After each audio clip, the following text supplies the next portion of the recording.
Aujourd'hui, c'était la rentrée pour tous les ministres autour de François Bayrou, sauf pour un, Jean-Noël Barrot, qui est notre ministre des Affaires étrangères et qui est en Syrie aujourd'hui euh, pour rencontrer notamment l'homme fort du pays, Ahmad Al-Shaareh. Alors le Figaro aujourd'hui vous pose cette question: la France a-t-elle raison de nouer des relations avec le nouveau régime syrien? Et on va parler de cette question, et pour cela je suis avec Philippe Gély. Bonjour Philippe. Bonjour. Merci d'être avec nous aujourd'hui.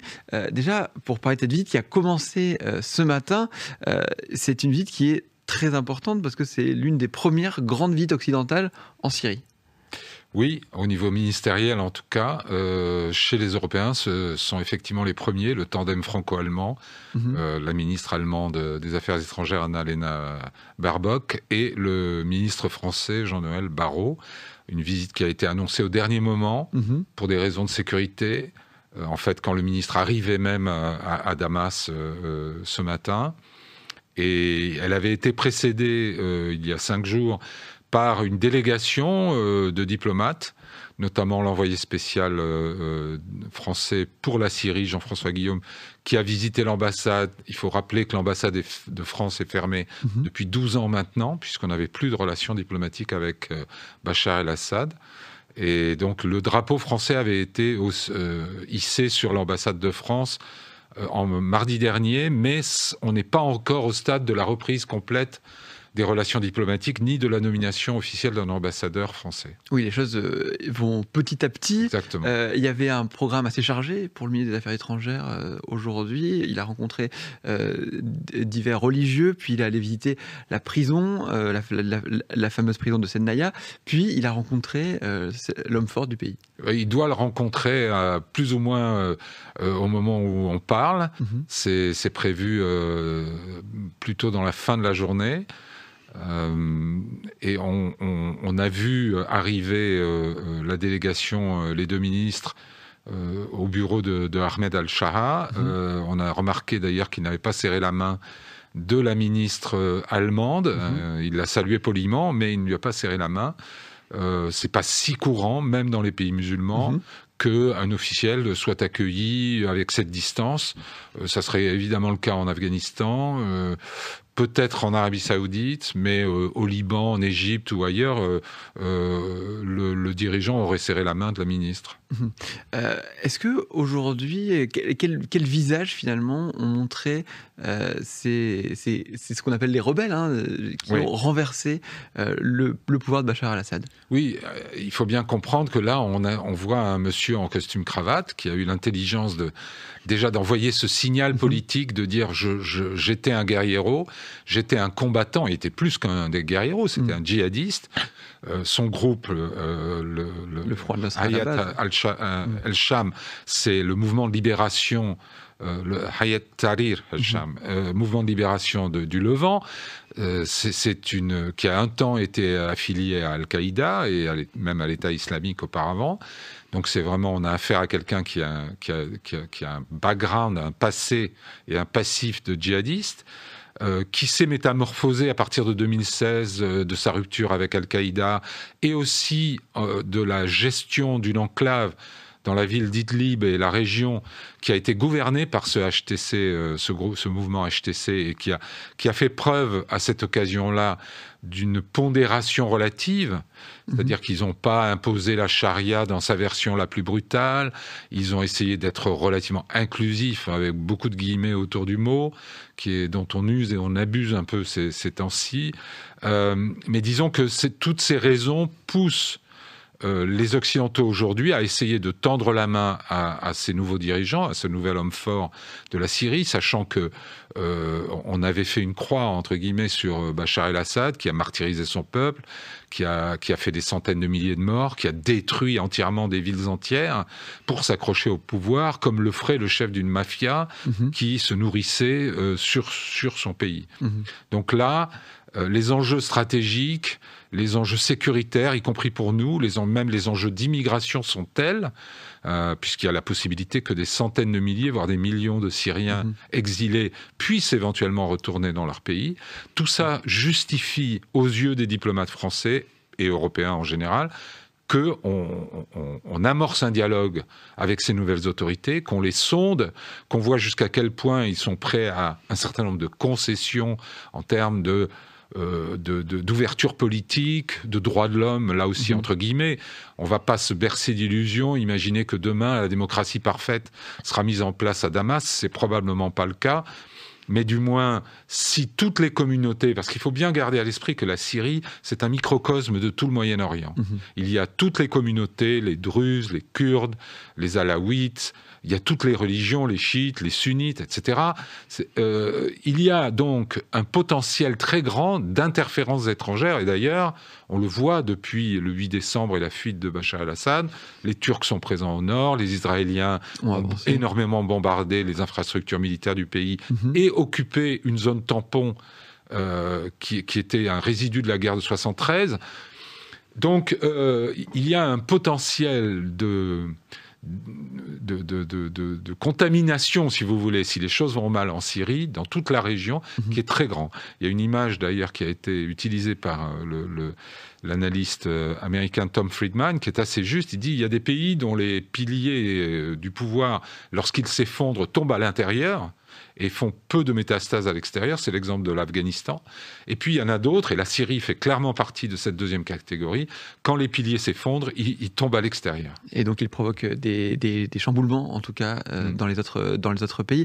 Vous avez parlé des influences. Le nouvel homme fort de la Syrie est d'ailleurs assez proche de la Turquie.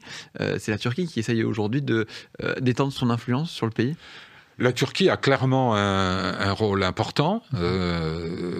Alors, le HTC est relativement soutenu par la Turquie, mais ça n'est pas le bras armé non plus du président Erdogan. Pas complètement inféodé. Voilà. Il y a l'armée nationale syrienne qui est alliée au HTC et plus directement considérée comme un supplétif de la Turquie. Mais c'est clair que la Turquie veut étendre son influence en Syrie. Le président Erdogan a lui-même dit qu'il irait bientôt prier à la mosquée des Omeyyades à Damas, qui est un lieu évidemment symbolique et très important.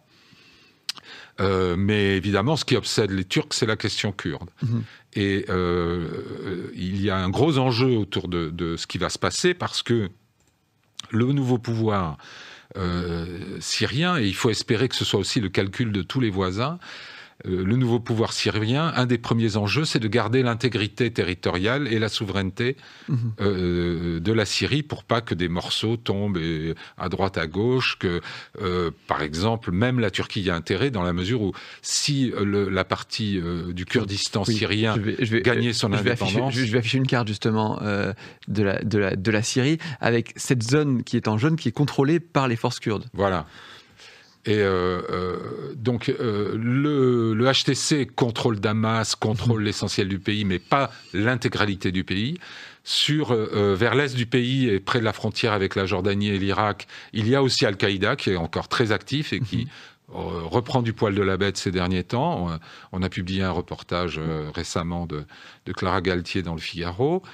Donc beaucoup d'enjeux et d'interférences, et il faut espérer, en tout cas ce que les Européens souhaitent, c'est que ce pouvoir naissant, embryonnaire, soit aidé à préserver l'intégrité territoriale de la Syrie, son unité, et cela passe par le respect des minorités, des droits des minorités. Et est-ce que ça, justement, pour l'instant... un peu moins d'un mois après leur prise de pouvoir, on a l'impression que, en tout cas, ils donnent des gages par rapport à ça ou pas ? Oui, il y a des premiers indices qui ne sont pas suffisants ni définitifs, mais effectivement, d'une part, le nouvel homme fort de Damas, Ahmed al-Shara, s'efforce d'intégrer dans une armée nationale tous les groupes armés, en leur promettant, en leur proposant de devenir des soldats réguliers. Il n'applique pas une charia brutale, le voile n'est pas devenu obligatoire du jour au lendemain dans les rues de Damas. Les hommes peuvent fumer dans la rue, ce qui n'est pas toujours le cas dans des pays sous le régime de la charia. Donc il y a des signes encourageants. La prudence qui s'impose encore vient du fait que cette coalition est d'abord et avant tout une coalition de combattants, et non pas encore une coalition politique. Et c'est un des enjeux, et probablement abordé par Jean-Noël Barrot, le ministre des Affaires étrangères, de voir quel est le plan du nouveau dirigeant pour faire que sa coalition de combattants devienne une coalition politique capable de mettre sur pied une constitution. Oui, il y a une période de transition qui est censée être assez courte, puisqu'elle devrait se terminer le 25 mars. Donc c'est bref, c'est court pour rédiger une constitution, pour réunir des forces politiques, pour trouver un système de fonctionnement qui convienne à toutes les composantes de cette société. Mais jusqu'à présent, il n'y a pas ça n'est pas la vengeance qui domine, y compris d'ailleurs contre les responsables de l'Ancien Régime, à condition qu'ils soient d'un niveau de décision relativement inférieur. Oui. Mais à la fois pour les militaires et les fonctionnaires, il y a un embryon de système de justice transitionnelle qui se met en place. Alors on va revenir à notre question du jour. La France a-t-elle raison de nouer des relations avec le nouveau régime syrien? Vous, Philippe, qu'est-ce que vous en pensez? On a toujours raison de prendre contact, et c'est la nature même du dialogue. Nouer des relations, c'est suffisamment vague, et on a formulé la question de la sorte, parce que on n'en est pas à rétablir les relations diplomatiques de plein régime, même si probablement ça peut se produire dans les semaines qui viennent. Il faut rappeler quand même que le HTC est toujours considéré comme un groupe terroriste, qu'il fait l'objet de sanctions internationales. C'est d'ailleurs une des raisons pour lesquelles le nouveau pouvoir en Syrie a besoin de l'aide des Occidentaux, et a besoin en particulier qu'on lève les sanctions. Donc nouer des relations, sonder ses interlocuteurs, voir de quoi ils ont besoin, et ce qu'ils sont prêts à concéder pour obtenir ce dont ils ont besoin pour gouverner le pays. Tout le monde y a intérêt, et tout le monde a intérêt à ce que la Syrie ne devienne pas un État encore plus failli qu'elle ne l'est aujourd'hui, sachant que ce sont des centaines de milliards d'euros qui seront nécessaires pour reconstruire la Syrie. Oui, on regarde la réponse. 2/3 des internautes du Figaro qui sont d'accord avec vous. Il vaut mieux, effectivement, nouer des relations sans être, j'ai perdu le mot. Ça ne veut pas dire qu'on se met dans la main de ceux... Sans leur donner un blanc-seing complètement. Avec lesquels on prend contact. Il manquait l'expression. Merci beaucoup, Philippe, en tout cas, d'avoir été avec nous aujourd'hui. Merci à vous, Internet. Philippe, d'ailleurs, on vous retrouve tous les mardis autour du Club International. Et moi, je vous souhaite une très bonne journée. Vous pouvez continuer de retrouver tous nos articles sur la Syrie sur le site du Figaro, avec justement les reportages de nos envoyés spéciaux. Et je vous souhaite une très bonne journée sur le Figaro.